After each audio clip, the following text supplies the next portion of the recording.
ये अपने हाथ में दो तराजू बनाओ, दो तराजू।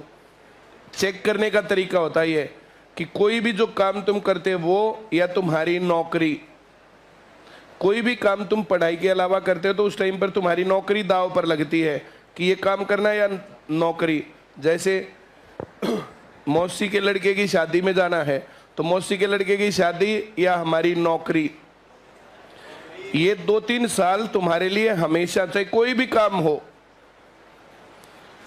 अपना शरीर स्वस्थ रखना ये इंपॉर्टेंट पार्ट होता है, अपना दिमाग स्वस्थ रखना ये इंपॉर्टेंट पार्ट है, और फिर अपनी काबिलियत बढ़ाना ये इंपॉर्टेंट पार्ट है।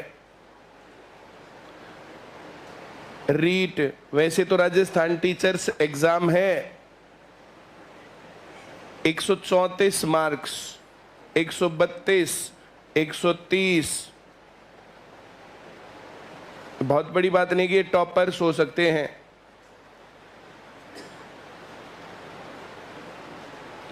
ईमानदारी से पेपर देने वालों में ये टॉपर्स मिलेंगे, अगर बाई चांस कहीं जो कुछ गड़बड़ मिलती है तो।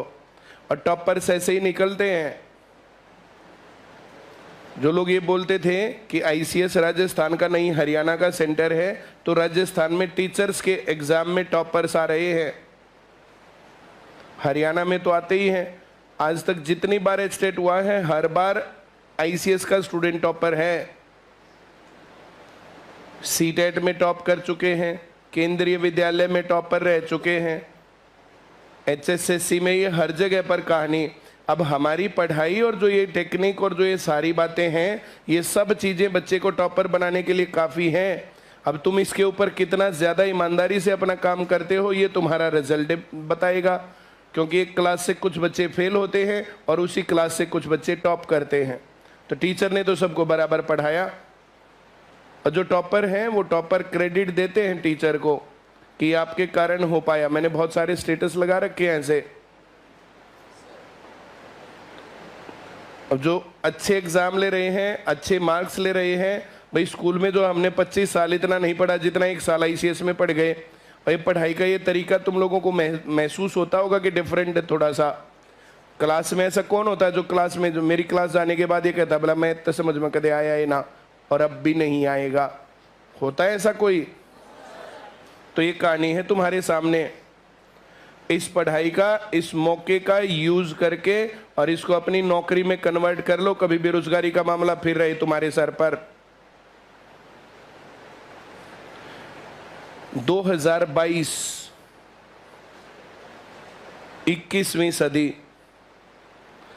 कम से कम 100 केस ऐसे हैं जो लड़कियों के दहेज के कारण सुसाइड है। जो आजकल की लड़कियां, जो ये काम हो रहा है और वो सहन हो रहा है।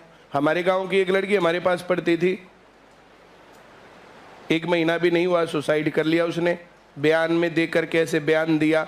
ये बिल्कुल रिकमेंडेड नहीं है, बिल्कुल ऐसा नहीं करना चाहिए, छोड़ के आ जाना चाहिए अगर गलत आदमी मिल भी गया तो। अभी चरखी दादरी रिसेंट घटना है, उस लड़की ने मेरे से बात करी, सर मेरा तो बिल्कुल सुसाइड करने का मन है। मैं पहला काम तो अपने घर जा, अपने घर जा करके तब मेरे से बात करना। सुसाइड से तो बच गई, लेकिन उसकी शादी नहीं बच पाएगी मेरे ख्याल से। आदमी इतने गंदे निकले। तो जो इस प्रकार की चीजें है ना, इनसे बचना चाहिए। ये इस प्रकार की प्रवृत्ति आज के समाज में, सिरसा के कम से कम जो है, एलनाबाद सिरसा के उस एरिया के कम से कम 10 इतनी खूबसूरत लड़कियां थी, लेकिन सुसाइड कर लिया या उन्होंने मार दिया दहेज के कारण। हर केस के अंदर लड़की बेरोजगार। अगर नौकरी वाली हो ना तो फिर उसको ना तो घर में बात करने में दिक्कत, ना उसको ससुराल में बात करने को दिक्कत। उसके पास एक सर्कल होता है, ऑफिस में जाकर के 10 आदमियों से बात कर लेंगे। अपने मन में बहुत खुशी है तो भी बांट दो, अपने मन में दुख है तो भी बांट दो। इन बातों को कोई डिस्कस करता ही नहीं है कहीं पर। ये बच्चों को बताया ही नहीं जाता कि आपको करना क्या चाहिए। करनाल में रिसेंट लास्ट वीक की घटना है। लड़की ने सल्फास की गोली खा के अपने पापा को फोन कर लिया कि पापा मुझे जीने ही नहीं दे रहे थे, ये नहीं हो रहा था, यह नहीं हो रहा था। तो करने से पहले कर लेती वो काम कि मैं खा रही हूं, अभी खाने से पहले ही फोन मिला लेती। सुसाइड करने के बाद क्या, फिर तो मामला दी एंड है। आप जिंदा हो तो कुछ भी कर सकते हो, जिंदा ही नहीं हो तो फिर क्या करोगे। आदमी सही निकले गलत निकले, क्या हुआ क्या नहीं हुआ, दैट इज लेटर इश्यू। सबसे पहली चीज है आप अपने आप सब लोग अपने आप से प्यार करो और अच्छे तरीके से पढ़ाई करके अपने लाइफ को सेटल करके और तब इस काम पर आगे बढ़ो ना। ये पढ़ाई टॉपर्स तक पहुंचा रही है, यही तो पढ़ाई है। अभी तो एग्जाम हुआ है, तो कुछ लोग कर सकते हैं, तुम क्यों नहीं कर सकते। अच्छा आदमी बने रहने के लिए बहुत जरूरी होता है ये सब काम करना। अच्छी पढ़ाई, अच्छे दोस्त, अच्छा सर्कल। 2-4 आदमी तो ऐसे होने चाहिए ना जो मन की बात उनके साथ शेयर कर ले, या नहीं होने चाहिए। ये पढ़ाई लिखाई सब कुछ करियर, 22-23 साल तक हर हालत में जॉब चाहिए। 18 तक 12वीं पास करके बच्चों को जो है उसमें भेज देते हैं, लड़कियों को कॉलेज में, फिर एमए करवाते हैं, फिर एमफिल करवाते हैं, फिर बीएड करवाते हैं, फिर बोला अब तेरी शादी करेंगे, हम कब तक तेरे को अपनी छाती पर बिठाए रखे। ये लड़कियों को कहने का एक जर्नल ट्रेंड है। तो 12वीं करते ही फिर लड़की को ये क्यों नहीं कह के भेजा कि देखो बेटा तेरी हो गई 12वीं, अब तेरे पास 3 साल है, 3 साल में अच्छे से पढ़ गया तो नौकरी लग जा, 3 साल में या कॉलेज में जाके डिग्री कर ले। तेरे पास 4 साल हैं, 5 साल हैं। एक मेरा अच्छा दोस्त था, उसका एक अच्छा दोस्त था, वो मेरे पास, उसने भेजा कि इस लड़की को, ये लड़की बहुत ज्यादा इंटेलिजेंट है, इसको क्या करना चाहिए। मैंने कहा भेज दे। दोनों पापा बेटी आ गई मेरे पास। मैंने उस लड़की से पूछा, हाँ बेटा क्या प्लान है। सर अब मैं जो है ये सोचती हूँ कि ये ग्रेजुएशन की डिग्री करूँगी, उसके बाद फिर मैं ये करूँगी, फिर मैं आईएएस करूँगी, फिर ऐसा करूँगी। मैं इस काम में इतने साल इसमें लगे, इतने इसमें लगे, इतने इसमें लगे, इतने इसमें लगे। अब अपने पापा को देख और इससे पूछ क्या ये तुझे 12 साल अपनी छाती पर बिठाए रखेगा। तूने प्लान तो 12 साल के बना लिए, 12 साल तक क्या तुम्हारा पापा तुम्हें रखेगा अपने घर। बोला ना जी 1-2 साल में शादी तक करनी पड़ेगी, और शादी करनी पड़ेगी तो अगले आदमी कैसे निकले कैसे नहीं निकले। फिर तुम्हारी प्लानिंग, तुम प्लानिंग अपने दम पर करो ना, अपने दम पर करके तब आगे बढ़ो। और तुम्हें कौन रोकता है अच्छी जगह पहुंचने में। जितने आईएएस लगते हैं, जितने आईएएस, सब के सब पहले छोटी नौकरी में होते हैं, उसके बाद नौकरी लग के इंडिपेंडेंट हो गए, पढ़ गए, तैयारी करके जॉब में पहुंच गए। तो आप सभी लोग और अपने जानकारों, अपने प्रिय लोगों को, सीधों को, सबको ये कहानी, पहली बात है सरकारी नौकरी हमारे पास है कि नहीं है, और सरकारी नौकरी के अलावा तुम क्या कर सकते हो। मैं तुम्हें डिमोटिवेट नहीं कर रहा, डिमोटिवेट होना भी नहीं चाहिए, लेकिन अपनी रियलिटी भी देखनी चाहिए। बोला हम तो बिजनेस करेंगे। क्या बिजनेस करोगे भाई। 50 लाख रुपए लगा करके दुकान खोल करके अगले साल बंद कर देते हैं, चलिए ना। वो 50 लाख रुपए घर वालों का और मामला गया। एक बार एक गलती बहुत जिंदगी बर्बाद करने के लिए। मैं जो कह रहा हूं समझ में आ रहा है। तो जो ये गैप मारने वाले लोग हैं ना, इनके साथ मत बनाओ, तुम इनके साथ बैठा मत करो। चाहे तुम्हारे पक्के दोस्त हैं, चाहे जो भी हैं, गैप मारना चाहिए। मैं 5वीं तक पढ़ा, 5 जनों का वजीफा आया, आगे उन्होंने पढ़ना कम किया तो मैंने गैप मारा, उनकी दोस्ती ब्रेक कर ली। हिंदू स्कूल में पढ़े 6ठी से 10वीं तक, पता नहीं कितने ही लोगों को हमने छोड़ा, जो एम्बिशियस नहीं थे, आगे बढ़ने को उत्सुक नहीं थे, उनको छोड़ दिया। 11वीं 12वीं में फिर जितने ना पढ़ने वाले थे उनको फिर साथ छोड़ा। मेरे साथ हमेशा बदलते गए। 5वीं तक अलग दोस्त थे, 10वीं तक अलग दोस्त थे, 11वीं 12वीं में अलग दोस्त थे, कॉलेज में अलग दोस्त थे, उनको फिर मैंने छोड़ा। कॉलेज के बाद जो दोस्त बनते हैं उनको फिर मैंने छोड़ा कि ये तो एम्बिशियस है नहीं, आगे बढ़ने वाले हैं ही नहीं, और खूब मेहनत करी।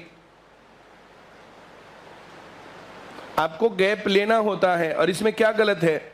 आप अपनी जिंदगी कामयाब बनाएंगे, कितने लोगों को कामयाब बनाएंगे। हम लोगों ने आईसीएस खोला, कल जब रिजल्ट आया, कई हजार बच्चों ने पेपर पास किया है। तो ये जो आईसीएस खोल के और अपनी लाइफ को ऐसे बना करके ये फायदा कर दिया, सोसाइटी का नुकसान कर दिया। अपने आप को इस लायक बनाओ। यहाँ किस्मत काम नहीं आती भाई साहब, काबिलियत काम आती है कि हर एग्जाम में आईसीएस के स्टूडेंट टॉपर। मेरा हर पेपर, मैं पेपर देता था तो एग्जाम टॉप करता था। वही काम तुम्हें सिखाता हूं, उसी तरीके से पढ़ना सिखाता हूं। गैप्स नहीं लेने, बस। धरती इधर से उधर होती हो, 6 घंटे क्लास पढ़ने के रखो, 6 घंटे घर पे पढ़ने के रखो, 6 घंटे घर वालों को सौंप दो कि ये 6 घंटे कुछ ही करवा लो, और 6 घंटे सोने के, 24 घंटे को 4 भागों में बांट के और इसके ऊपर काम कर दो। ये तुम्हारा जिंदगी में सफल होने का मूल मंत्र है। प्रेमचंद की कहानियां कहते तो पढ़ लो, बाकी कहानियां कहते तो पढ़ लो, तुम्हारे को जिंदगी सोचना, देखना, जीना सब आ जाएगा। भगत सिंह की कहानियां मैंने जो उनके लेख जो पढ़ के सिखाए और उनको समझाया कि ये क्या है क्या नहीं है, उनको पढ़ लो। जितना ज्यादा दिमाग खुला होगा सफलता उतनी ज्यादा करीब होगी और उतनी ज्यादा ह्यूज सक्सेस होगी। मुझे ये सब चीजें पढ़नी आती है तो मेरी सक्सेस का क्राइटेरिया देख लो ना। मैं बड़े फक्र से कह सकता हूं कि किसान का बेटा 2008 में सेंटर खोला, 2009 में आईसीएस बनाया, 2009 से 2022 13 साल में देश का नंबर 1 सेंटर है।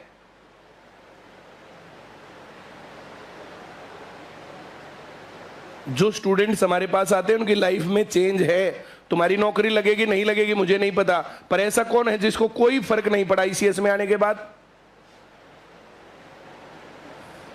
तो एक क्वालिटी आपको अपने अंदर डालनी है। कुछ चीजें कह के बताई जाती हैं, कुछ चीजें करके बताई जाती हैं।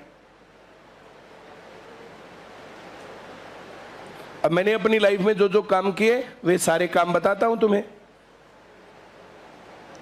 अब इतना सब अपॉर्चुनिटी देने के बाद भी अगर तुम लोग बेरोजगार रहते हो, इसके बाद भी तुम लोग कामयाब नहीं होते हो, इसके बाद भी जिंदगी सफल नहीं होती है, फिर हम क्या बताएं? 21वीं सदी में अगर लड़कियों को सुसाइड करना पड़ रहा है, मतलब उसके पेरेंट्स ने, उनके टीचर्स ने, उनके बाकी साथ ने उनको क्या समझाया?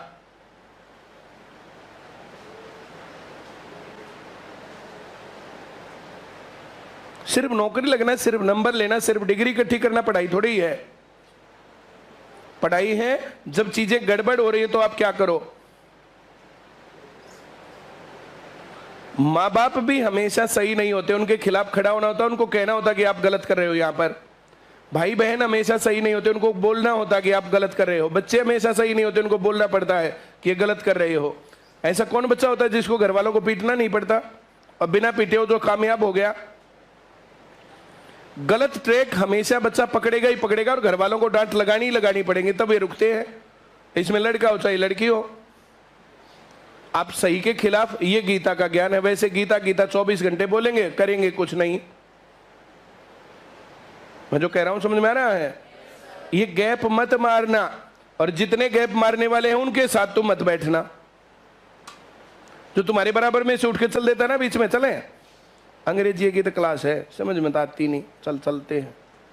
6 महीने बाद मैसेज करेंगे, क्या अंग्रेजी समझ में ना आती, क्लास लेता? जब समझ में ना आती तो क्लास कैसे ले? और तू क्लास नहीं लेता तो फिर समझ में कैसे आएगी?